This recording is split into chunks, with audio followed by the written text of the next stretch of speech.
Welcome to CVT PG career अड्डा। मैं आंचल आप सभी का स्वागत करती हूं और आज की इस वीडियो के अंदर मैं आप सभी को बताने वाली हूं, जितने भी स्टूडेंट्स सीवीटी पीजी 2027 के लिए प्रिपेयर कर रहे हैं तो उनको मैं बताने वाली हूं कि वो कैसे अपनी जूलॉजी की प्रिपरेशन कर सकते हैं।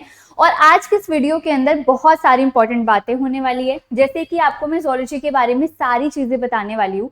इसकी एलिजिबिलिटी क्या है, सिलेबस क्या है, एग्जाम पैटर्न क्या है, कौन सी यूनिवर्सिटीज हैं और कौन सी यूनिवर्सिटी में जाने के लिए आपको कितना स्कोर करना पड़ेगा, और आपको सबसे मेन इंपॉर्टेंट चीज की तैयारी कब से करनी है और कैसे करनी है।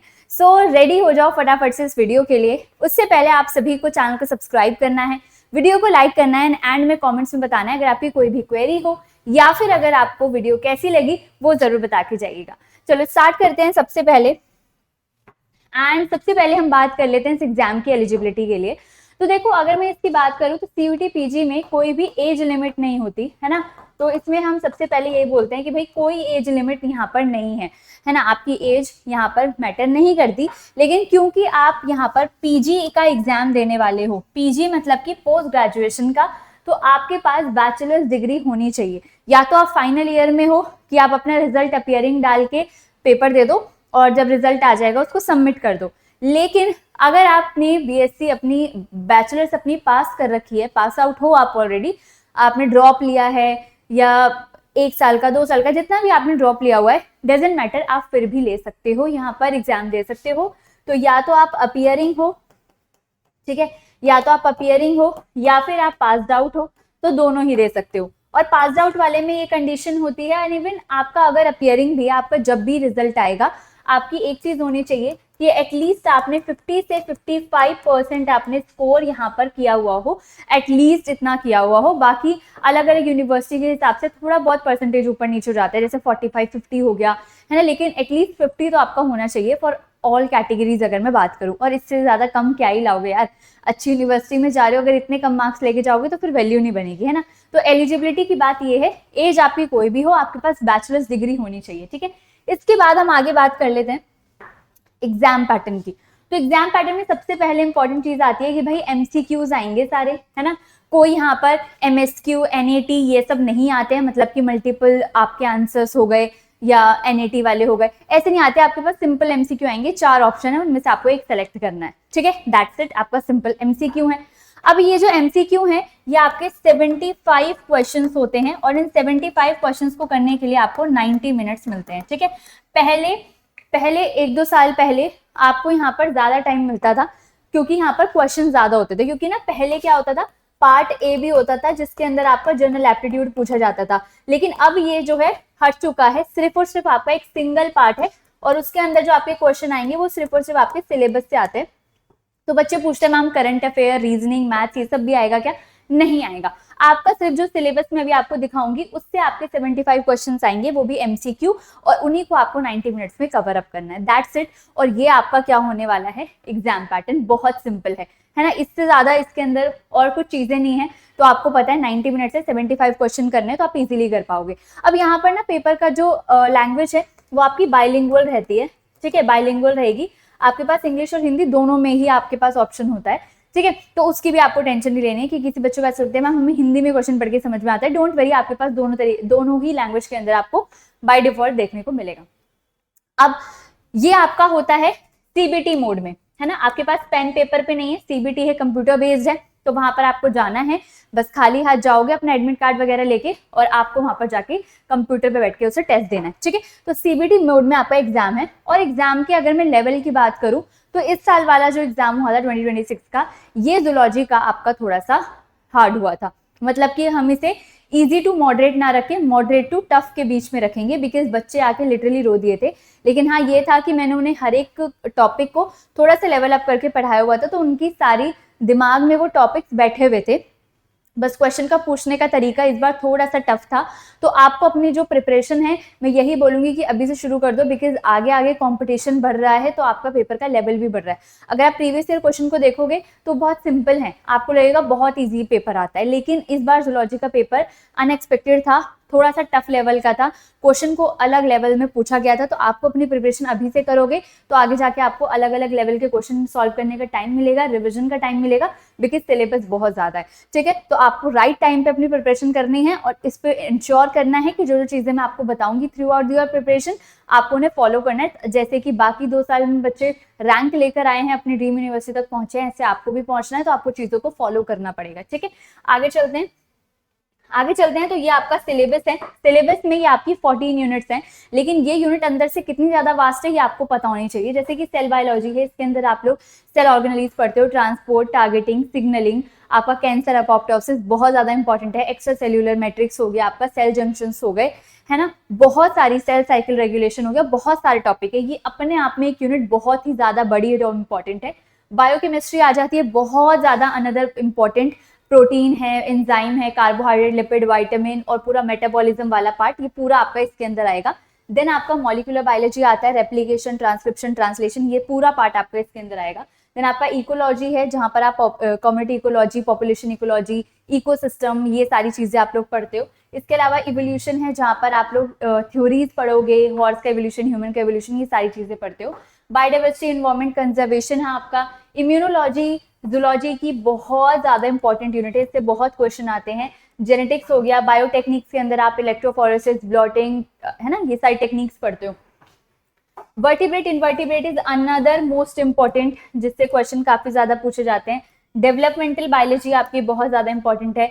बायोस्टैटिक है ना, फिर एनिमल फिजियो आपकी बहुत इंपॉर्टेंट है। बाकी आपका रिकॉम्बिनेंट डीएनए टेक्नोलॉजी आ जाती है, जहां पर आप डीएनए क्लोनिंग, है ना, एनिमल सेल कल्चर, ये सारी चीजें पढ़ते हो। तो ये आपका पूरा का पूरा होल सिलेबस है, लेकिन इसको कवर करने के लिए आपको बहुत मेहनत लगेगी।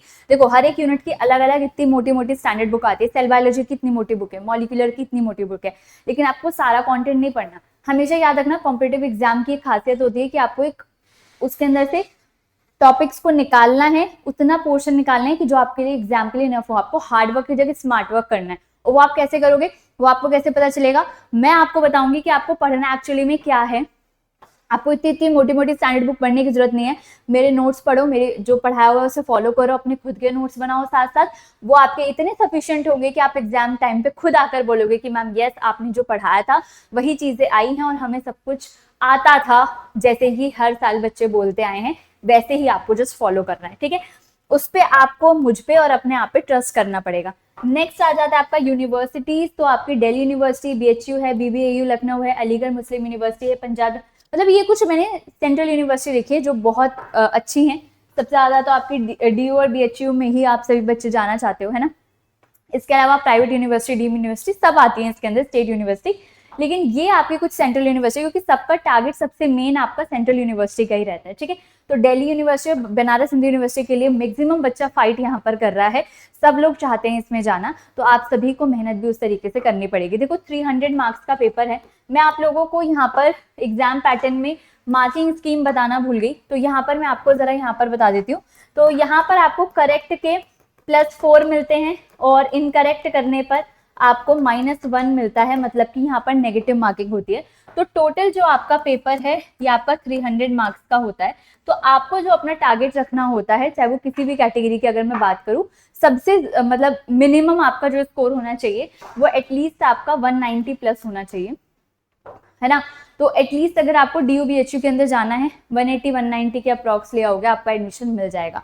देखो पेपर जितना टफ आता है कट ऑफ उतनी कम भी हो जाती है। जैसे बीएचयू दिल्ली यूनिवर्सिटी के हम लास्ट राउंड कट ऑफ तक देखे लास्ट ईयर की, तो उसके अंदर बच्चों को 170 कुछ पे भी आपको 170 175 165 उन पे भी एडमिशन मिला है, लेकिन वहां पर कंडीशन ये थी कि पेपर टफ था, जैसे इस बार का भी पेपर टफ था, तो अकॉर्डिंगली आपकी कट ऑफ जाएगी। तो मैं एक सेफ स्कोर बताऊं तो 180 190 के बीच में एटलीस्ट लाई करो और ट्राई करो 200 प्लस अगर आपको ऑल इंडिया रैंक लानी है तो, ठीक है, उसके अकॉर्डिंग आपका आ जाता है। देन अब आपको प्रिपरेशन करनी कैसे है, टाइम बता दिया, पैटर्न बता दिया, सब बता दिया।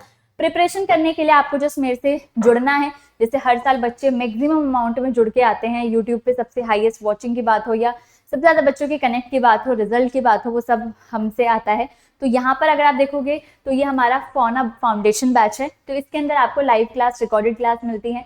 हैंड रिटन नोट्स हैं, 20 यूनिट वाइज टेस्ट होते हैं ताकि आप यूनिट वाइज भी प्रैक्टिस कर पाओ, है ना। डाउट सेशन होते हैं हर एक यूनिट के बाद, हमारे व्हाट्सएप ग्रुप है जहाँ पर आप कनेक्ट करके कभी भी अपने डाउट्स पूछ सकते हो। इसके अलावा आपको हर एक वो मटेरियल जो आपकी प्रिपरेशन में हेल्प करेगा, प्रीवियस ईयर क्वेश्चन हो, सारी चीजें आपको यहाँ पर मिलती है। महापैक का क्या फायदा है? महापैक के अंदर आपको जितने भी थ्रू आउट पूरे साल आपके जितने भी बैच हो चुके होंगे, जो नए हैं और जो आगे आएंगे, वो सारे आपको फ्री में मिलते जाएंगे। इसके अंदर सिर्फ आपको एक ही बैच मिलेगा, इसके अंदर आपको सारे बैच मिलते जाएंगे एग्जाम तक। बाकी सारी चीजें सेम होती है, बस यहाँ पर फुल लेंथ मॉक टेस्ट भी होते हैं आपके, बाकी सारी चीजें सेम है। उसके बाद हमारे कुछ स्टूडेंट्स ऐसे भी हैं जो लाइफ साइंस, बॉटनी, इन सब की भी प्रिपरेशन जूलॉजी के साथ करते हैं, और मैक्सिमम बच्चे लाइफ साइंस तो करते ही करते हैं, और मैं तो बोलती हूँ करना भी चाहिए क्योंकि वहाँ से बहुत से ऑप्शन खुलते हैं।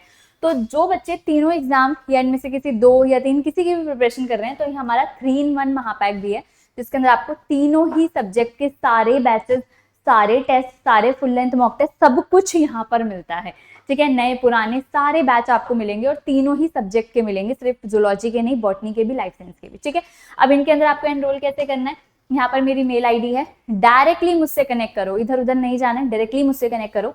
इस मेल आईडी पे जस्ट आपको अपना नेम लिखना है, अपना कॉन्टैक्ट नंबर लिखना है जो आपके व्हाट्सएप पे अवेलेबल हो, इसको लिख दो, अपनी क्वेरी लिख दो, कि मतलब अपना सब्जेक्ट मेंशन कर दो कि मैं इस सब्जेक्ट की प्रिपरेशन कर रहा हूँ, तो आपका जो भी व्हाट्सएप कॉन्टैक्ट नंबर होगा मैं उस पर आपको व्हाट्सएप पे कनेक्ट करूंगी। आपकी जो भी प्रॉब्लम होगी मैं खुद से ही कनेक्ट करूंगी, चाहे फिर आप कॉल पे कनेक्ट करना चाहो, चाहे आप मैसेज पे कनेक्ट करना चाहो।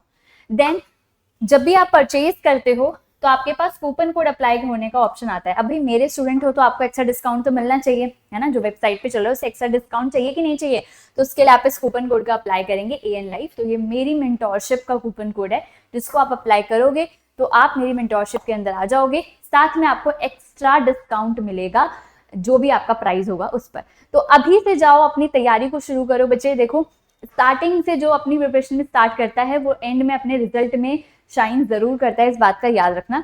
सो आपके जो भी फ्रेंड्स इसकी प्रिपरेशन कर रहे हैं, इस वीडियो को उनके साथ जरूर शेयर कीजिएगा, और वीडियो को लाइक करना, चैनल को सब्सक्राइब करना, और कमेंट सेक्शन में मेंशन करके जाना कि आप किसकी प्रिपरेशन कर रहे हैं और इस ईयर की कर रहे हो या नहीं, और आपके लिए ये वीडियो हेल्पफुल थी या नहीं। So thank you so much, all the very best.